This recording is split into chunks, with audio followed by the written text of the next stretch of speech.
It's Saturday evening. It's time to talk about the very best comic books in the world this week. And who else better to do that with than our good friend Drew from Comics Lead? How you doing, Drew?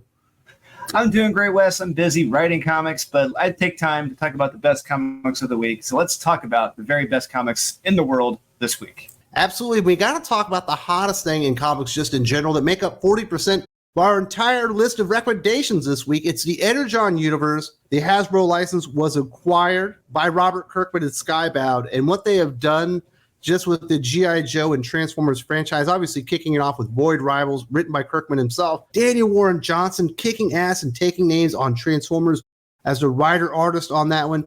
Tom Riley and Josh Williamson on the Duke miniseries, obviously getting ready to launch out a G.I. Joe series in the Engergon Universe.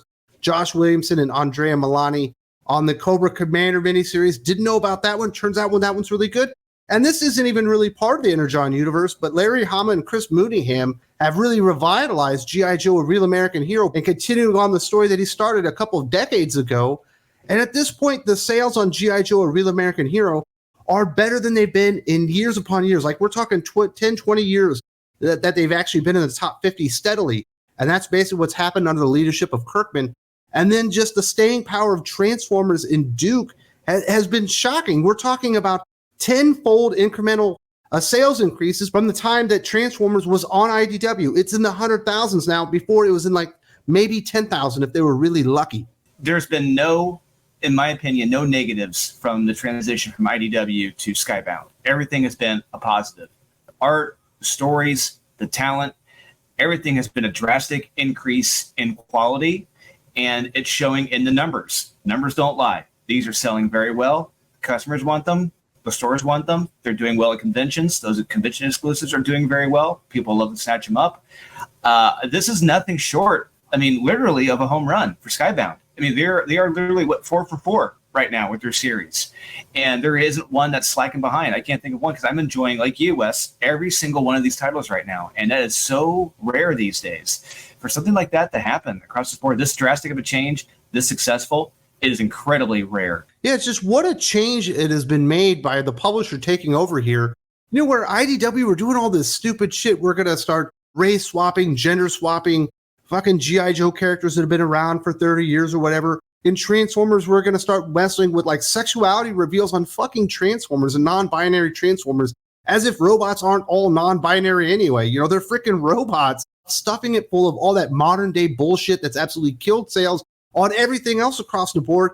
And this is the best example to all the publishers out there that if you actually get the fans what they ask for and they say, this is what we want, if you deliver it to them, they will show up and they will continue to support the comic book. It certainly doesn't hurt that Daniel Warren Johnson basically starting over at the beginning when the cartoon kind of started over, but twisting it, changing it just a little bit. So it's familiar, but also different. Super exciting stuff, amazing visuals. And now we're introducing the G.I. Joes, which is clearly a lot different from what the cartoons did because they're going to introduce them and kind of cross them over and all this stuff.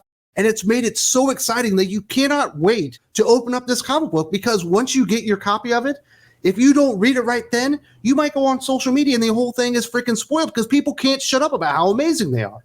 You're right. The last time I was this excited, I think you can agree with me, before he opened his mouth, was Mark Waid on World's Finest. Every week that was coming out, that was the one book I was looking forward to every single month when we would get that because every issue was a banger. And it's like that with the Engergon Universe. Every issue so far has been a banger, and I have not been disappointed in the least. Yeah, and I do understand the back-to-basics approach with Transformers because I have to understand it's roughly a 40-year-old property like myself, which is pretty wild to reflect upon. And there's a younger audience who probably may not be too familiar with the origin of the Transformers, where they came from, like the original origin. And this is a way of introducing them to it. And I think they did a terrific job by doing that here. And I hope these teams stick with the books. I do know, we do know that Daniel Warren Johnson, unfortunately, will not be sticking on writing duties. I think it allegedly, I don't know if it's confirmed that John Layman is doing it after this or not, but I'm disappointed with that.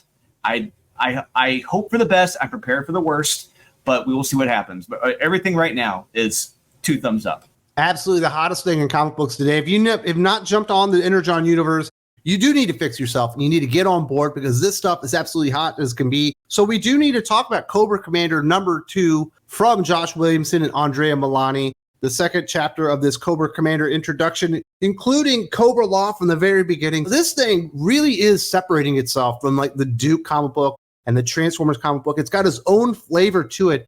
And it's quite frankly a lot more violent. We get to meet the Dreadnoks this week, and they literally chain a guy up to their freaking vehicle and rip him apart. And we do get this awesome confrontation between Cobra Commander and the Dreadnoks. He's kind of out there in the Everglades looking for information, trying to discover more Energon. And Cobra Commander's no joke. Like, he goes toe-to-toe with the Dreadnoks and holds his own, no doubt, on this one. A lot of fun stuff here, and definitely a real gem this week. Each title, it pretty much is tonally different. Each one has its own vibe to it. And like you said, Cobra Commander, I was, as soon as you mentioned the title first, I started smiling because I had so much fun reading this. It is just a fun, wild, violent, crazy ride. And when you have a title like Cobra Commander, we acknowledge Cobra Commander is a villain. Okay, we got that. We established that. Now, if the Cobra Commander is your villain and the lead title character, you need to come up with an even more villain that's uglier and nastier than Cobra Commander. And they do that here with these guys. From Jump Street, what they're doing, these guys chained up in their shack. Oh my God, it is insane. And I'm just wondering if Cobra Commander can make it out of this. And there's a hysterical scene a little later on involving a kid. It's only like 2 panels. There's a kid like sticking out his tongue at Cobra Commander. Cobra like turns his hand around. I started laughing. I love it because I can just see Cobra Commander just losing his shit on a kid. But yeah, this is just straight up fun, violent and action filled. This may be a little too much for younger kids. Teens and up for this book could handle this. Yeah, it's a lot of fun. Definitely go check that one out. Another enormous victory for Robert Kirkman and Skybound. We've also got G.I. Joe, Real American Hero number 304, Larry Hama, Chris Mooneyham. This thing continues to be an enormous revelation for Larry Hama. Kind of grew stale. Didn't feel like his heart was in it and the IDW banner or whatever. But now that he's got an amazing artist like Chris Mooneyham, and this thing just feels absolutely revitalized and fresh again. Great stuff by Cobra Commander. Love it every time he gives one of those speeches to the people of Springfield. And we get to see Serpentor Khan and his mutant island and the weird machinations that they have going on with this AI technology, where they're building blue ninja robots to infiltrate and all this kind of good stuff. Tons of action in this one.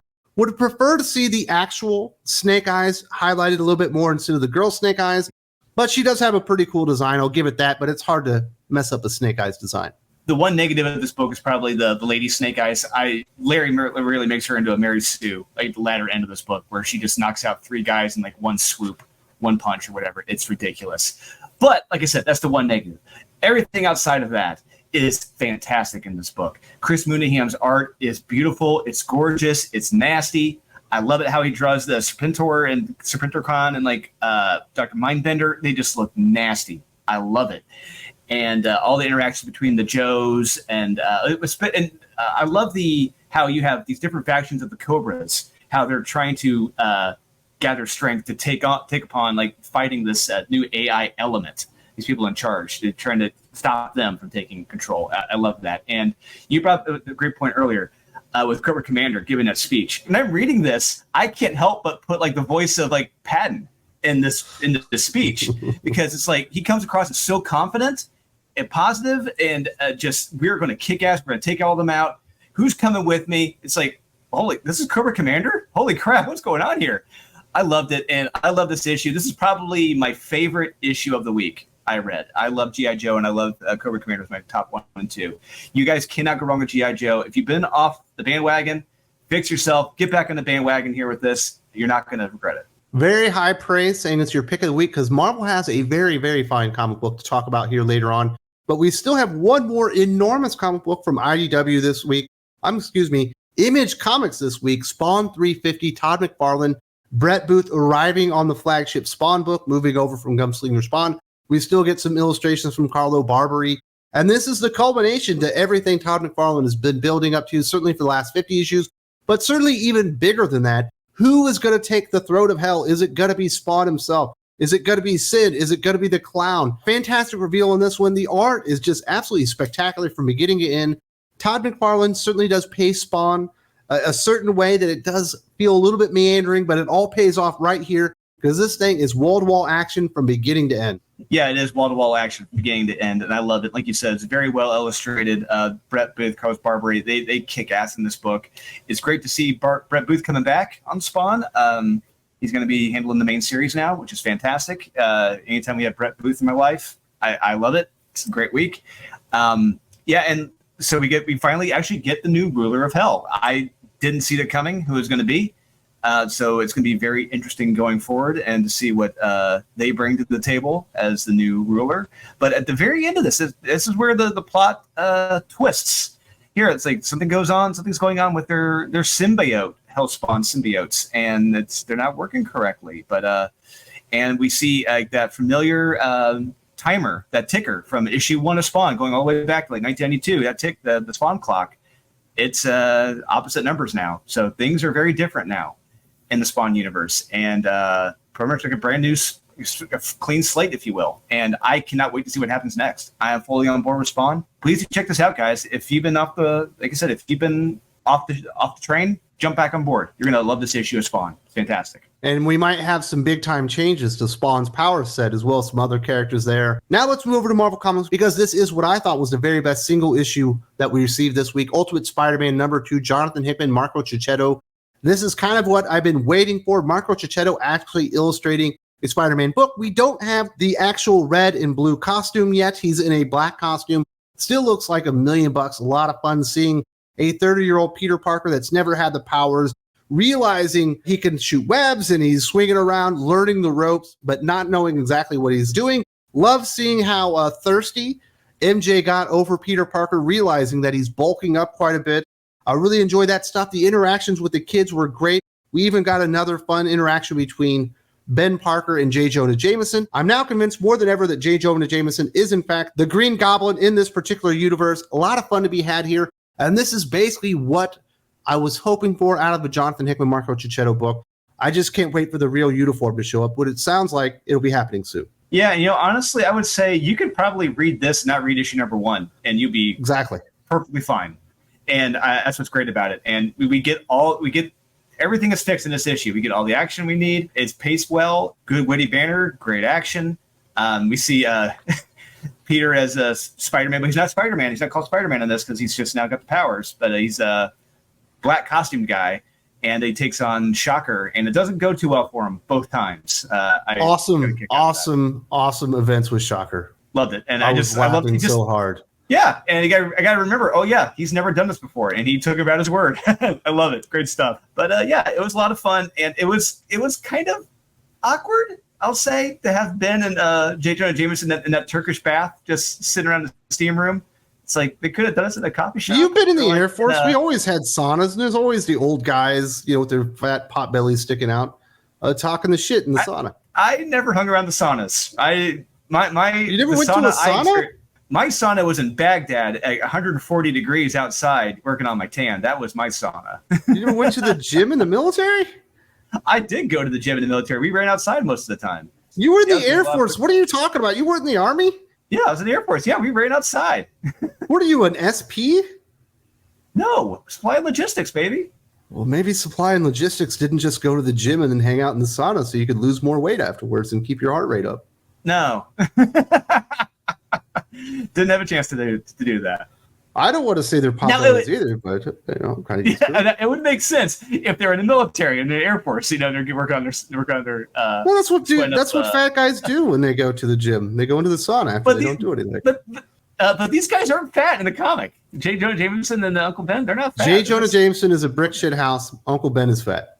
Uncle Ben's fat? No, I wasn't looking too much. Way too fat to be the Green Goblin. That's why my money's on J. Jonah. Well, it could be like one of those slim fit like suits where like the Nike or Under Armour has, where it just kind of shrinks everything down, sucks it all in. He's wearing a girdle.